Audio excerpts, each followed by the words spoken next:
Take accountability for your actions. You can take all the credit in the world for the things that you do right, as long as you also take responsibility for the things you do wrong. It must be a balanced equation. In the 18th century, there was something that spread across Europe and eventually made its way to America called puerperal fever, also known as the Black Death of childbed. Basically what was happening is women were giving birth and they would die within 48 hours after giving birth. This Black Death of childbirth was the ravage of Europe, and it got worse and worse and worse over the course of over a century. In some hospitals, it was as high as 70% of women who gave birth who would die as a result of giving birth. But this was the Renaissance. This was the time of empirical data and science, and we had thrown away things like tradition and mysticism. These were men of science, these were doctors. And these doctors and men of science wanted to study and try and find the reason for this Black Death of childbed, and so they got to work studying, and they would study the corpses of the women who had died. And in the morning they would conduct autopsies, and then in the afternoon they would go and deliver babies and finish their rounds. And it wasn't until somewhere in the mid-1800s that Dr. Oliver Wendell Holmes, father of Supreme Court Justice Oliver Wendell Holmes, realized that all of these doctors who were conducting autopsies in the morning weren't washing their hands before they delivered babies in the afternoon. And he pointed it out and said, "Guys, you're the problem." And they ignored him and called him crazy for 30 years, until finally somebody realized that if they simply washed their hands, it would go away. And that's exactly what happened. When they started sterilizing their instruments and washing their hands, the Black Death of childbed disappeared. My point is, the lesson here is, sometimes you're the problem. Take accountability for your actions. You can take all the credit in the world for the things that you do right, as long as you also take responsibility for the things you do wrong. It must be a balanced equation.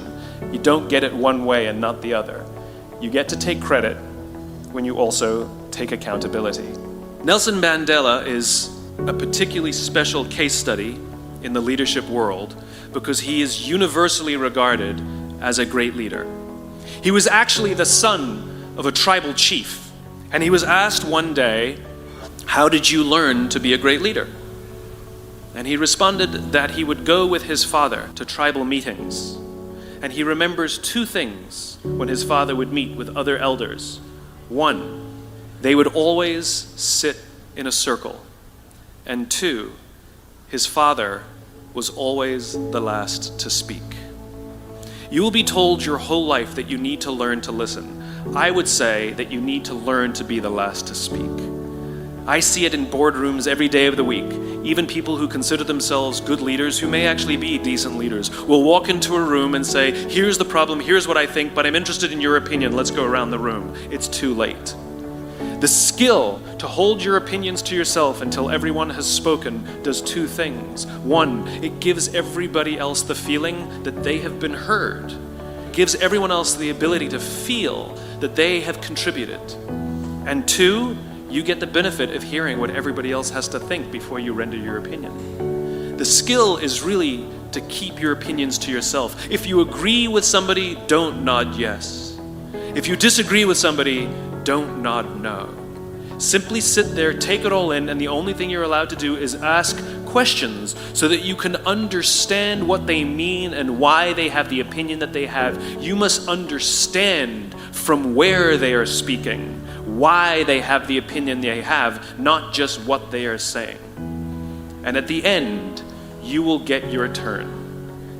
It sounds easy, it's not.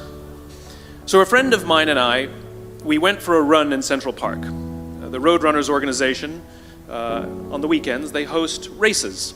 And it's very common at the end of the race, they'll have a sponsor who will give away something, apples or bagels or something. And on this particular day, when we got to the end of the run, there were some free bagels, and they had picnic tables set up, and on one side was a group of volunteers. On the table were boxes of bagels, and on the other side was a long line of runners waiting to get their free bagel. So I said to my friend, let's get a bagel. And he looked at me and said, that line's too long. And I said, free bagel. And he said, I don't want to wait in line. And I was like, free bagel. And he says, nah, it's too long. And that's when I realized that there's two ways to see the world. Some people see the thing that they want, and some people see the thing that prevents them from getting the thing that they want. I could only see the bagels. He could only see the line.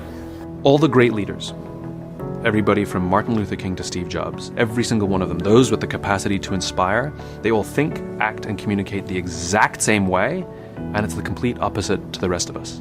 Where the rest of us start with what we do, these great leaders, those with the capacity to inspire and lead great change, all of them always start with why they do what they do.